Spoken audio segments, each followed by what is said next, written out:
The example that my grandfather set is enough. We need to make sure that the values, the principles, and the leadership style of Nelson Mandela are never forgotten. And I am trying to inspire the next generation to lead in the same light as Nelson Mandela did.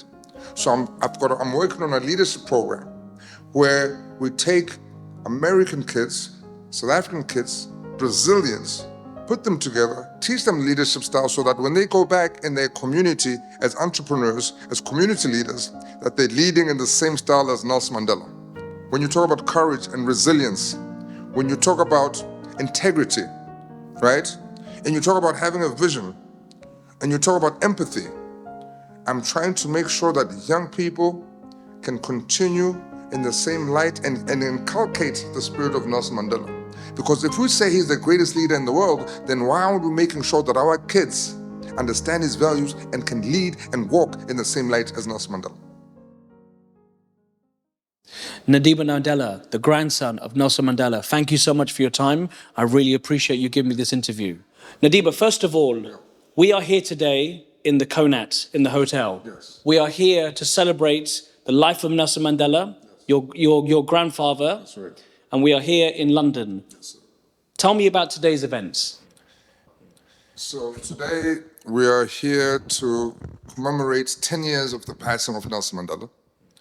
There was a family that I just met today who 10 years ago, the father commissioned the artists to actually paint these paintings. And today they were brought to London for the very first time. So these paintings have not been seen outside of South Africa. And they asked me to then join them in order to, give life to the paintings, but more to the man. What kind of man he was, what did the man stand for? And we're just very honored to be able to have met with them, to be able to give life to these paintings and to really let people know in London what kind of man he was. Everybody knows your grandfather. Your grandfather is one of the most historical figures in the world. He battled so many obstacles, part of racism, etc., the blacks, the whites, etc. What's one memory that you have from your grandfather that you've never told anyone before? Many people might have missed. It was during the time when America was looking for weapons of mass destruction in Iraq. They had sent a special team to go look for them, and they came back with a report that there were no weapons of mass destruction, but America invaded Iraq anyway.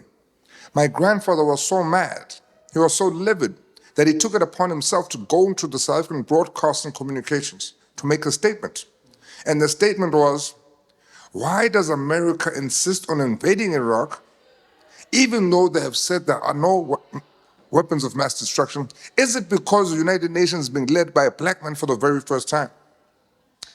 And that for me was my grandfather standing in solidarity with Kofi Annan, because Kofi Annan was the first African Secretary General of the United Nations.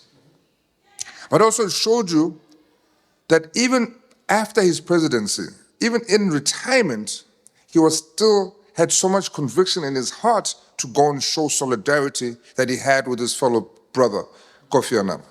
And that whether he was 60 years old, whether he was 80 years old, he wanted to stand up in the face of injustice and let people know that this is the type of man that he was. What's your opinion about Rishi Sunak? Yes, okay, he is the first Hindu prime minister. Congratulations. But at the same time, I always think a prime minister has to deliver and bring value. Do you think Rishi Sunak is the right prime minister for United Kingdom? To be honest with you, I only learned about Rishi Sunak recently, so I cannot really have an opinion on him, aside from what I hear, and I haven't really heard anything negative. But, like you said, he still has time to prove himself, to show what kind of man he stands for, what are his values.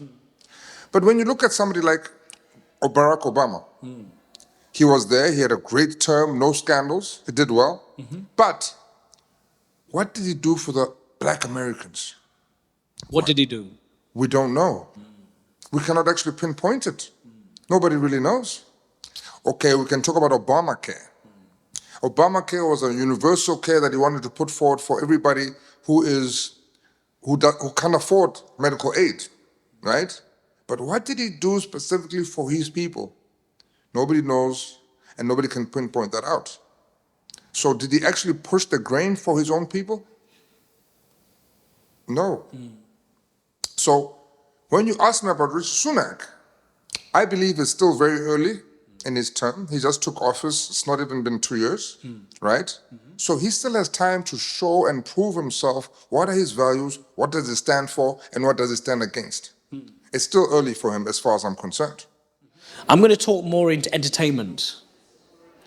Kanye West, as you know, a very outspoken individual rapper, he said on TMZ that slavery was a choice. Do you think what he's saying is correct or wrong? Of course it wasn't a choice. That's absolute bollocks, as they say in the UK. No, it wasn't a choice. How is that a choice? When they sold the first black slaves in Liverpool, was that a choice? Of course not. So I don't agree with that at all. No. He said, in his words, that slavery was a choice. He created a whole storm in the world where people can understand, in other words, what rubbish was coming out of his mouth. In my words, no one is a slave by choice. If you have a message for Kanye West, what would you tell him today? If I have a message for Kanye West, I would say, Kanye West, if you have forgotten who you are, the only place where you'll find out who you are is when you go back home. If you're lost in the world, go back home. If you forget who you are, go back home.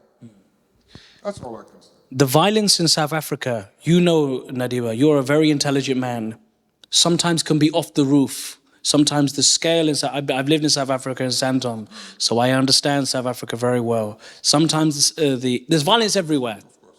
But in South Africa, the media always shine upon the media. You know, there was the Dewani family that passed, you know, the Dewani, the honeymoon. Yes. Then you had Oscar Pistorius. Yes. It seems like there's a lot of violence in South Africa. Right. What can you tell to your people in order to reduce the violence in South Africa? I mean, to be honest, like you said, you know, there's violence everywhere. And, you know, there's two kinds of violence. There's the criminal violence, and then there's that violence that comes out of poverty.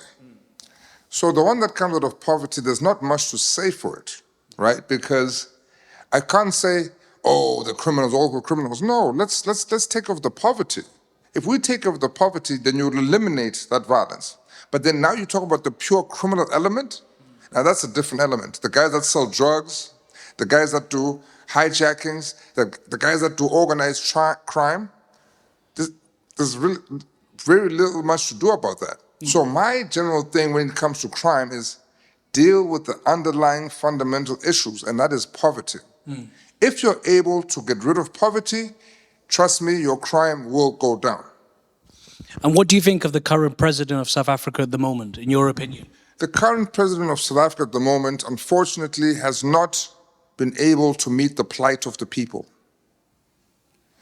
He seems to only be worried about those few individuals that are within his circle, friends and family. But as far as the larger population of South Africa is concerned, he has shown that he has many shortcomings. Many promises have been laid, but none have actually been met. So he needs to look at himself in the mirror, but unfortunately I think it's too late for him because he already knows who his master is, and his master is not the black people, his master is the one who are making wine in Stellenbosch. Do you think the comparison from the white man in South Africa to the black man in South Africa, when I saw your grandfather's documentary, Nelson Mandela, who was played by Idris Elba, brilliant actor, fine actor, there was a thing where they needed him, but they didn't. The white man decided no, we don't. They didn't want to change. They didn't want to have a black president. They didn't want to have a black president. What's the current situation when it becomes to the white man and the black man? Because there's always comparisons. Is that still mentality still there in South Africa? Of course, the mentality is still there. We've only been free for 30 years. That's 3 decades. That's one generation. Does it upset you? And no, it doesn't upset me because I understand the situation that we're dealing with. We've been free only for 30 years. Slavery has existed for 400 years. Apartheid was there for 100 years. So there's not much you're gonna be able to actually achieve in one generation when you've actually been enslaved for 4 generations. When damage is done over 10 years, it often takes another 10 years, if not longer, to fix the damage that's been done over 10 years. So we have to be patient, and we have to be not vigilant, but we have to be very consistent and concise in our efforts to try and address the wrongful things that have taken place in the past. So we cannot just come in willy-nilly. We have to be very conscious, very direct, and very consistent in our efforts to try and address the atrocities of the past. What's your opinion, Ndaba, about Prince Harry? I know you've met him recently. You met him a couple of years ago. I know he's a big fan of you, and you are a big fan of him. You had dinner with him. What's your opinion about Prince Harry? Prince Harry is the black sheep of the family. Prince Harry has courage. Prince Harry is a man. That's a man I respect. Yes.